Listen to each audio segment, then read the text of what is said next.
Hello, ನಮಸ್ಕಾರ ಎಲ್ರಿಗೂ. ನಾನು ಶ್ರುತಿ. ಮತ್ತೊಂದು ಗಾರ್ಡನ್ ವಿಡಿಯೋಗೆ ಸ್ವಾಗತ. ಇವತ್ತು ಬೆಳಗ್ಗೆ 7:15 ಮೇಲೆ ಬಂದಿದ್ದೀನಿ ಟೆರೆಸ್ ಮೇಲೆ.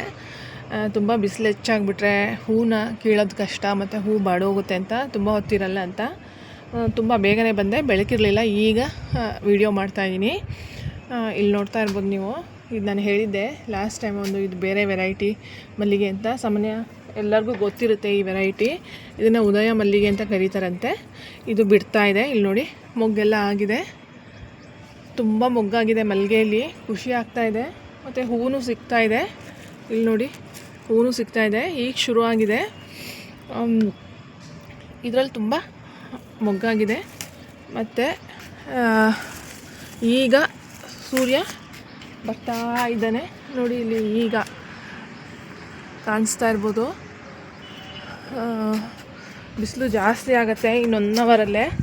ಹಾಗಾಗಿ ಎಲ್ಲ ಹೂವನ್ನು ಬೇಗ ಕಿತ್ತರೆ ಪೂಜೆಗೆ ನಾವು ಇಟ್ಕೊಂಡ್ರೆ ಫ್ರಿಜ್ಜಲ್ಲಿ ಇಟ್ಬಿಡ್ತೀನಿ ನಾನು. ಹೂವನ್ನ ಕಿತ್ತ ತಕ್ಷಣ ನೀವು ಸ್ವಲ್ಪ ಪೂಜೆ ಮಾಡೋದು ಲೇಟ್ ಆದ್ರೂ, ಬೇಸಿಗೆ ಆಗಿರೋದ್ರಿಂದ ನಾನು ಯಾವಾಗಲೂ ಹಾಗೆ ಹೂವು ಕಿತ್ತು ಈಚೆ ಇಟ್ಟಿರಲ್ಲ. ಪೂಜೆ ಲೇಟ್ ಆಗುತ್ತೆ ಸ್ವಲ್ಪ, ಮನೆ ಕೆಲಸಗಳೆಲ್ಲ ಮುಗಿಸಿ. ಹಾಗಾಗಿ ಫ್ರಿಜ್ಜಲ್ಲಿ ಇಟ್ಬಿಟ್ರೆ ಅದು ಎಲ್ಲನೂ ಅಷ್ಟೇ, ದಾಸವಾಳ ಮತ್ತು ಎಲ್ಲನೂ ಫ್ರಿಜ್ಜಲ್ಲಿ ಇಟ್ಬಿಡ್ತೀನಿ. ಸ್ವಲ್ಪ ಫ್ರೆಶ್ ಆಗೇ ಇರುತ್ತೆ ಅದು, ನಿಮಗೆ ಫ್ರಿಜ್ಜಲ್ಲಿಟ್ಟರೆ ಬಾಡಿರಲ್ಲ. ಇದರಲ್ಲಿ ಎಣ್ಣೆ ಎಲ್ಲ ಫುಲ್ ಹೂವೆಲ್ಲ ಇತ್ತು, ತುಂಬಿತ್ತು. ಇದು ತೋರಿಸಿದ್ದೆ ನಾನು ವೀಡಿಯೋದಲ್ಲಿ. ಎಲ್ಲ ಕಿತ್ಕೊಂಡೆ. ಇದನ್ನು ಕಣಗಲೆ ಜೊತೆ ಹಾಕಿ ಕಟ್ಟಿ ದೇವ್ರಿಗೆ ಮುಡಿಸ್ತೀನಿ. ಯಾವ ಹೂವು ಜಾಸ್ತಿ ಅರಳಿರುತ್ತೆ ಆ ಹೂವು ಅವತ್ತು ದೇವ್ರಿಗೆ ಅಲಂಕಾರ ಮಾಡೋದು, ಆ ಥರ ಮಾಡ್ತೀನಿ ನಾನು. ತುಂಬ ಹೂವು ಜಾಸ್ತಿ ಯಾವುದಾಗಿರುತ್ತೆ ಆ ಥರ, ಅದೊಂದು ಖುಷಿ. ಒಂದೊಂದು ದಿನ ಒಂದೊಂದು ಕಾಂಬಿನೇಷನ್ ಇದ್ದರೆ ದೇವ್ರಿಗೆ ಚೆನ್ನಾಗಿರುತ್ತೆ ಅಂದ್ಕೊಂಡು ಹಂಗೆ ಮಾಡೋದು ನಾನು. ಇಲ್ಲಿ ನೋಡಿ, ಇದರಲ್ಲೂ ಎಲ್ಲ ಏನೇನು ತುಂಬ ಸಿಕ್ಕಿತ್ತು ಇದರಲ್ಲಿ. ಮತ್ತು ದೊಡ್ಡದು 7 ಸುತ್ತದು 5 ಸುತ್ತದು ಮಲ್ಲಿಗೆ ಇದೆ, ಅದನ್ನು ತೋರಿಸ್ತೀನಿ ನಾನು ಎಷ್ಟೊಂದು ಮೊಗ್ಗಾಗಿದೆ ಅಂತ. ಇದು ತುಂಬ ಕಡಿಮೆ ನೀವು ನೋಡ್ತಿರೋದು ಮಲ್ಲಿಗೆ ಹೂವು.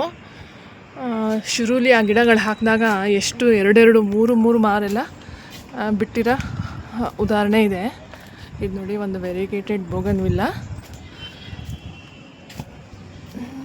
ಇಲ್ಲಿ ಬನ್ನಿ, ಇಲ್ಲಿ ತೋರಿಸ್ತೀನಿ. ಇದು ಮಲ್ಲಿಗೆ ಹೂವೆಲ್ಲ ಕಿತ್ಕೊಂಡು ಇಲ್ಲಿ ನೋಡಿ, ಇದು 7 ಸುತ್ತು ಮಲ್ಲಿಗೆ, ಎಷ್ಟು ಮೊಗ್ಗಾಗಿದೆ ಅಂತ. ಎಲ್ಲ ಕಡೆಯೂ ಮೊಗ್ಗಾಗಿದೆ. ಬೆಳಗ್ಗೆನೇ ಟೆರೆಸಿಗೆ ಬಂದರೆ ಒಂದು ಒಳ್ಳೆ ಸುಗಂಧ, ಹತ್ರ ಬಂದ ತಕ್ಷಣ ಸುವಾಸನೆ ಶುರು ಆಗಿಬಿಡುತ್ತೆ ಟೆರೆಸಲ್ಲಿ. ನೋಡಿ, ಎಲ್ಲ ಕಡೆಯೂ ಮೊಗ್ಗಾಗಿದೆ. ಕಾಫಿ ತೊಗೊಂಡು ಬರ್ತೀನಿ, ಇಲ್ಲಿ ನೋಡ್ತಾ ಇರ್ಬೋದು ನೀವು. ಕಾಫಿ ತೊಗೊಂಡು ಬಂದು ಒಂದಷ್ಟು ಟೈಮು ಇಲ್ಲೇ ಕಾಲ ಕಳಿತೀನಿ. ಆಮೇಲೆ ಹೋಗಿ ಒಂಥರ ಅವತ್ತಿನ ದಿನ ಎಲ್ಲ ತುಂಬ ಚೆನ್ನಾಗಿ ಹೋಗುತ್ತೆ ನನಗೆ. ಗಾರ್ಡನಲ್ಲಿ ಸ್ವಲ್ಪ ಜಾಸ್ತಿ ಹೊತ್ತು ಕಳೆದಾಗ ಒಂಥರ ಖುಷಿ ಇರುತ್ತೆ. ಮತ್ತು ಅಕಸ್ಮಾತ್ ಏನಾದರೂ ನಾನು ಗಾರ್ಡನಿಗೆ ಬಂದಿಲ್ಲ ಅಂದರೆ ಸಿಕ್ಕಾಪಟ್ಟೆ ಮಿಸ್ ಮಾಡ್ತಾ ಇರ್ತೀನಿ. ಮನೆ ಒಳಗೆ ಅಕಸ್ಮಾತ್ ಕೆಲಸಗಳೇನಾದರೂ ಆಗಿಬಿಟ್ಟು ಬರಲಿಲ್ಲ ಅಂದರೆ, ಇಲ್ಲಿ ನೋಡಿ ಇದೊಂದು ಬಿಟ್ಟಿದೆ. ಇದನ್ನೇನು ಕೀಳಕ್ಕೆ ಹೋಗಲ್ಲ. ಈ ಹೂವು ಸಾಮಾನ್ಯ ಇದೆ, ಎಲ್ಲ ಜಾಸ್ತಿ ಇರೋದ್ರಿಂದ ಇದನ್ನು ಕೀಳಕ್ಕೆ ಹೋಗಲ್ಲ. ಇದು ಒಂದು ಈಗ ಅರಳ್ತಾ ಇದೆ ದಾಸವಾಳ. ಮತ್ತು ಜಾಸ್ತಿ ಹೂವು ನೋಡಿ, ಇದೊಂದು ಇದು ಅರಳ್ತಾ ಇದೆ. ಇದೆಲ್ಲ ಇದೆ ಸೇವಂತಿಗೆ, ಆದರೆ ಕೀಳಕ್ಕೆ ಹೋಗಲ್ಲ. ಅಕಸ್ಮಾತ್ ಈ ಹೂವೇನಾದರೂ ಶಾರ್ಟೇಜ್ ಬಂತು ಪೂಜೆಗೆ ಅಂದರೆ ಸೇವಂತಿಗೆ ಕಿತ್ಕೊಳ್ತೀನಿ. ಸ್ವಲ್ಪ ಬಿಟ್ಟಿರು ಸೇವಂತಿಗೆ ಒಂದು 2 ದಿನ ಬಿಟ್ಟರು ಏನಾಗಲ್ಲ ಗಿಡದಲ್ಲಿ. ಹಾಗಾಗಿ ಇದು ಇಲ್ಲಿ ನೋಡ್ತಾ ಇದ್ದೀರಲ್ಲ, ಇದು ಈ ಬ್ರ್ಯಾಂಚ್ ಇದೆಯಲ್ಲ, ಇದು ಒಂದು ಒಳ್ಳೆ ಕನಕಾಂಬರ ಗಿಡ. ಇದನ್ನು ಪೂರ್ತಿ ಬುಡಕ್ಕೇ ಕಟ್ ಮಾಡಿಬಿಟ್ಟಿದ್ವಿ. ಚಿಗುರುಕೊಳ್ತಾ ಇದೆ. ಇಷ್ಟೊತ್ತಿಗೆ ಹೂವು ಬಿಟ್ಬಿಡ್ತಿತ್ತು ಬುಡಕ್ಕೆ ಮಾಡಿಲ್ಲ ಅಂದಿದ್ರೆ. ಆದರೂ ಇಲ್ಲಿ ನೋಡಿ, ಇಲ್ಲಿ ಆಗ್ತಾಯಿದೆ ಹೂವು. ಇನ್ನೇನು ಬಿಡೋ ಟೈಮ್ ಆಯಿತು. ಇದು ಕನಕಾಂಬರ ಏನಕ್ಕೆ ಹಾಕಿದ್ದು ಅಂದರೆ ಮಲ್ಲಿಗೆ ಜೊತೆ ಒಂದು ಮಧ್ಯ ಸೇರ್ಸೋಕ್ಕಿರಲಿ ಅಂತ. ಇದನ್ನೇನೋ ಶುರುವಾಗುತ್ತೆ ಬಿಡೋದು. ಇದು ಪೂರ್ತಿ ತೆಗೆದುಬಿಟ್ಟಿದ್ವಿ, ಇಲ್ಲ ಅಂದಿದ್ರೆ ಇಷ್ಟೊತ್ತಿಗೆ ಇದು ತುಂಬ ಹೂವು ಹಾಕ್ತಿತ್ತು. ಇದು ಅರ್ಧರ್ಧ ಮಾರು ಹೂವು ಸಿಕ್ತಿತ್ತು. ಒಂದೇ ಗಿಡ ತುಂಬ ದೊಡ್ಡದಾಗಿತ್ತು ಇದು. ಇಲ್ಲಿ ನೋಡಿ ಎಷ್ಟೊಂದು ಮೊಗ್ಬಿಟ್ಟಿದೆ ಅಂತ. ಮತ್ತು ಈಗ ರೋಸಸ್ ಎಲ್ಲ ಈ ಥರ ಆಗೋಗಿದೆ, ಕಂಬಳಿ ಹುಳ ಶುರು ಆಗಿದೆ ರೋಸ್ ಗಿಡಗಳಲ್ಲಿ. ಯಾಕೆಂದರೆ ಇಲ್ಲಿ ನೋಡ್ತಾ ಇರ್ಬೋದು ನೀವು ಹತ್ರದಿಂದ ಗಮನಿಸಿ. ಯಾಕೆ ಅಂದರೆ ಒಂದು ಮಳೆ ಆದ ತಕ್ಷಣವೇ ಹುಳುಗಳು ಶುರು ಆಗಿಬಿಡುತ್ತೆ ಎಲ್ಲ. ಇಲ್ಲಿ ನೋಡಿ, ಇಲ್ಲಿ ಕಾಣಿಸ್ತಾ ಇರ್ಬೋದು ನಿಮಗೆ, ಈ ಎಲೆ ಮೇಲೆ ನೋಡಿ ಕಂಬಳಿ ಹುಳು ಹೋಗ್ತಾ ಇರೋದು ಕಾಣಿಸುತ್ತೆ. ತುಂಬ ಹೋಗಿದೆ ಈ ಥರದ್ದು.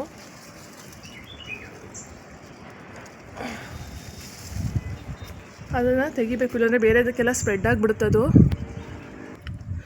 ಮತ್ತು ಇಲ್ಲಿ ನೋಡಿ, ನೀವು ಹತ್ರದಿಂದ ಅಬ್ಸರ್ವ್ ಮಾಡಿ, ಇಲ್ಲಿ ಇದು ಲೋಟಸ್ ಪ್ಲ್ಯಾಂಟು ಬರೀ ಮೂರೇ ಎಲೆ ಆಗಿದೆ.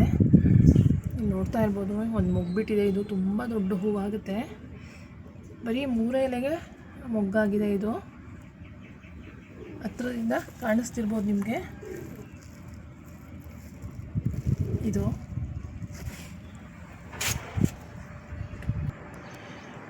ಮತ್ತು ಇಲ್ಲಿ ನೋಡ್ತಾ ಇದ್ದೀರಲ್ಲ,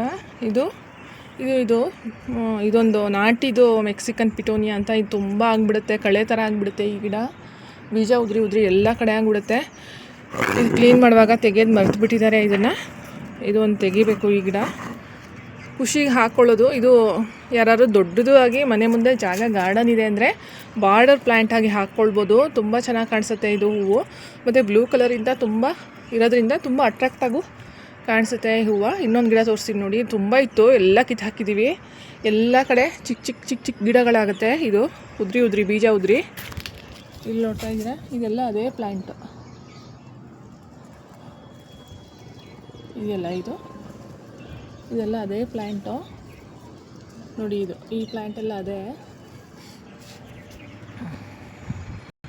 ಮತ್ತು ಇಲ್ಲಿ ನೋಡಿ, ಇದು ದಾಸವಾಳ ಗಿಡ ಇದೆ ಆ ಕಡೆ ಒಂದು ಸೈಡು. ಆ ಸೈಡು ಎಷ್ಟು ದೊಡ್ಡದಾಗಿ ಹೋಗಿದೆ ಅಂತ ಈ ಗಿಡ. ಇದನ್ನು ತೆಗೆಸ್ಬೇಕು. ಪುನಃ ನಾಳೆ ಅವ್ರಿಗೆ ಬರೋಕ್ಕೆ ಹೇಳಿದ್ದೀನಿ, ಗಾರ್ಡನ್ ಕ್ಲೀನ್ ಮಾಡೋರಿಗೆ. ಇದು ಅಂದರೆ ಗಾರ್ಡನ್ ಕೆಲಸಗಳಂದರೆ ನಿಮಗೆ ಒಂದಿನಕ್ಕೆ ಮುಗಿಯಲ್ಲ. ದಿನ ಹೊಸದೇನಾದರೂ ಗಿಡ ಹಾಕೋದಿರುತ್ತೆ, ಹೊಸದೇನಾದರೂ ಮಾಡೋದಿರುತ್ತೆ ಗಾರ್ಡನ್ಗಳಲ್ಲಿ. ಈಗ ನೋಡಿ, ಇದು ಒಂದು ಸ್ಲೀಪಿಂಗ್ ಹೈಬಿಸ್ಕಸ್ ಅಂತ ಕರಿತೀವಿ. ಸ್ವಲ್ಪ ಜನ ಚಿಲ್ಲಿ ಹೈಬಿಸ್ಕಸ್ ಅಂತಲೂ ಕರೀತಾರೆ ಇದನ್ನ. ಸ್ಲೀಪಿಂಗ್ ಹೈಬಿಸ್ಕಸ್ ಅಂದರೆ ಇದು ಅರಳೋದೇ ಇಲ್ಲ, ಹಿಂಗೆ ಇರುತ್ತೆ ಮೊಗ್ಗು ಥರ. ಇದರಲ್ಲಿ 2-3 ಕಲರ್ ಬರುತ್ತೆ, ಆರೆಂಜ್ ಮತ್ತು ರೆಡ್ ಎಲ್ಲ ಬರುತ್ತೆ. ಮತ್ತು ಇದರಲ್ಲಿ ತುಂಬ ದಾಸವಾಳ ಬಿಟ್ಟಿತ್ತು, ಎಲ್ಲ ಕಿತ್ಕೊಂಡೆ ಈ ಗಿಡದಲ್ಲಿ. ಮತ್ತು ಇನ್ನೊಂದು ಲೋಟಸ್ ಪ್ಲ್ಯಾಂಟ್ ತೋರಿಸ್ತೀನಿ ನೋಡಿ ಇವಾಗ ಹೇಗಿದೆ ಅಂತ.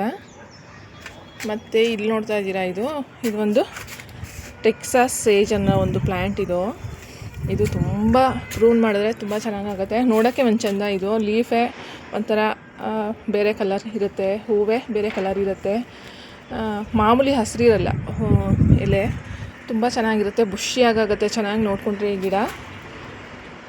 ಇಲ್ಲಿ ನೋಡಿ, ಲೋಟಸ್ ಪ್ಲ್ಯಾಂಟ್ಸದ್ದು ಲೀಫ್ ಎಲ್ಲ ಎಷ್ಟೆಷ್ಟು ದೊಡ್ಡದಾಗಿ ಆಗ್ತಾಯಿದೆ ಅಂತ. ಮತ್ತು ಏರಿಯಲ್ ಲೀಫ್ ಬರ್ತಾಯಿದೆ. ಏರಿಯಲ್ ಲೀಫ್ ಅಂದರೆ ಸ್ಟ್ಯಾಂಡಿಂಗ್ ಲೀಫು. ಇಲ್ಲಿ ನೋಡ್ತಾ ಇದ್ದೀರಲ್ಲ, ಇದೆಲ್ಲ ಸ್ಟ್ಯಾಂಡಿಂಗ್ ಲೀವ್ಸು.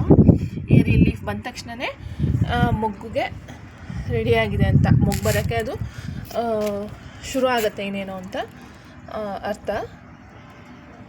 ಇದೆಲ್ಲ ತುಂಬ ದೊಡ್ಡದಾಗಿ ಬರುವಂಥ ವೆರೈಟಿ. ಹಾಗಾಗಿ ಇದು ಎಲೆ ಇಷ್ಟಿಷ್ಟು ದೊಡ್ಡದಾಗಿರೋದು. ಈ ಟಬ್ ನೋಡಿ, ಇದು ಒಂದು 100 ರೂಪೀಸ್ದು ಟಬ್ ಅಂತ ಹೇಳ್ತೀವಲ್ಲ, ಆ ಥರ ಟಬ್ ಇದು. ಆ ಟಬ್ ತುಂಬಾ ತುಂಬಿಕೊಂಡಿದೆ 3 ಎಲೆ ನೋಡಿ. ಇದರಲ್ಲೂ ಏರಿಯಲ್ ಲೀಫ್ ಬಂದಿದೆ. ಇದರಲ್ಲೂ ಅಷ್ಟೇ ದೊಡ್ಡದಾಗಿದೆ ಲೀಫೆಲ್ಲ. ಮತ್ತು ಇಲ್ಲಿ ನೀವು ಹತ್ರದಿಂದ ಅಬ್ಸರ್ವ್ ಮಾಡ್ತಾ ಇರ್ಬೋದು, ಇದೆಲ್ಲ ಇದರೊಳಗಡೆ ಎಲ್ಲ ಶಂಕು ಹುಳುಗಳಿದೆ. ಶಂಕು ಹುಳುಗಳು ಏನು ಅಂತಂದರೆ ಒಂದು ಹಂತಕ್ಕೆ ಪರವಾಗಿಲ್ಲ, ಇದ್ದರೆ ತೊಂದರೆ ಆಗಲ್ಲ ಗಿಡಗಳಿಗೆ. ಅದು ತುಂಬ ಜಾಸ್ತಿ ಆಗಿಬಿಟ್ರೆ ಲೋಟಸ್ ಪ್ಲ್ಯಾಂಟ್ಸ್ನೆಲ್ಲ ತಿಂದು ಗ್ರೋತ್ನ ಕಮ್ಮಿ ಮಾಡಿಬಿಡುತ್ತೆ, ಮೊಗ್ಗೆಲ್ಲ ತಿಂದುಬಿಡುತ್ತೆ. ಇದಕ್ಕೆ ಸೌತೆಕಾಯಿ ಹಾಕೋದು ಅಂತ ಒಂದು ವಿಡಿಯೋ ಮಾಡಿದ್ದೆ ನಾನು. ಸೌತೆಕಾಯಿ ಹಾಕಬೇಕು, ಅದ್ರ ಹಾಕಿದ್ರೆ ಎಲ್ಲ ಕುಕುಂಬರ್ಗೆ ಸೌತೆಕಾಯಿಗೆ ಬಂದು ತಿನ್ನೋಕ್ಕೆ ಶುರು ಆಗುತ್ತೆ. ಆಗ ಅದನ್ನ ನಾವು ತೆಗೆಯೋದು, ಪಾಟಿಂದ ರಿಮೂವ್ ಮಾಡೋದು. ಇಲ್ಲಾಂದರೆ ಏನಾಗ್ಬಿಡುತ್ತೆ, ಗಿಡದ ಗ್ರೋತು ಸ್ಟಾಪ್ ಆಗಿಬಿಡುತ್ತೆ. ಎಲ್ಲದರಲ್ಲೂ ಹಾಗೆ ಆಗಿದೆ, ತುಂಬ ಆಗಿದೆ ಶಂಕು ಹುಳುಗಳು. ಇಲ್ಲಿ ನೀವು ಹತ್ರದಿಂದ ಗಮನಿಸ್ತಿರ್ಬೋದು.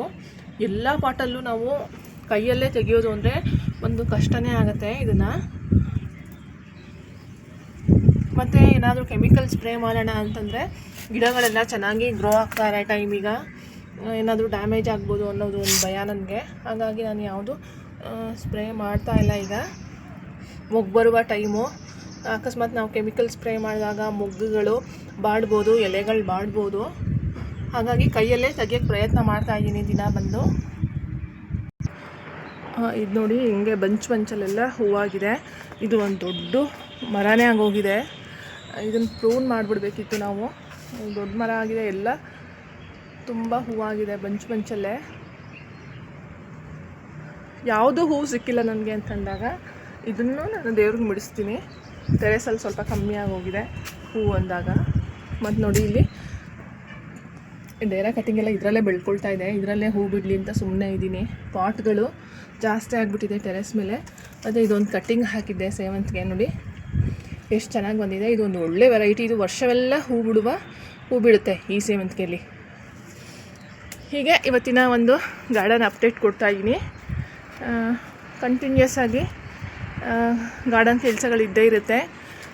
ತುಂಬ ವೇಟ್ ಮಾಡ್ತಾಯಿದ್ದೀನಿ ನಾನು ಹೂಗಳೆಲ್ಲ ಬರುತ್ತೆ ಅಂತ. ಈಗ ವಸಂತ ಮಾಸದಲ್ಲೆಲ್ಲ ಶುರು ಆಗುತ್ತೆ ಅಲ್ವಾ, ನೋಡೋಣ. ನನಗೆ ಎಷ್ಟು ಬೇಗ ಸಾಧ್ಯವಾಗುತ್ತೆ ಅಷ್ಟು ಬೇಗ ಅಪ್ಡೇಟ್ಸ್ ಸಿಗುತ್ತೆ ನಿಮಗೆ ಅಂತ ಹೇಳ್ತಾ ಇವತ್ತಿನ ಗಾರ್ಡನ್ ವೀಡಿಯೋನ ಮುಗಿಸ್ತಾ ಇದ್ದೀನಿ. ಹೊಸಬರಿದ್ದರೆ ಚಾನಲ್ನ ಸಬ್ಸ್ಕ್ರೈಬ್ ಮಾಡಿ ಮತ್ತು ಖಂಡಿತ ಒಂದು ಲೈಕ್ ಮಾಡಿ ಅಂತ ಹೇಳ್ತಾ ಇವತ್ತಿನ ವೀಡಿಯೋನ ಮುಗಿಸ್ತಾ ಇದ್ದೀನಿ. Thank you.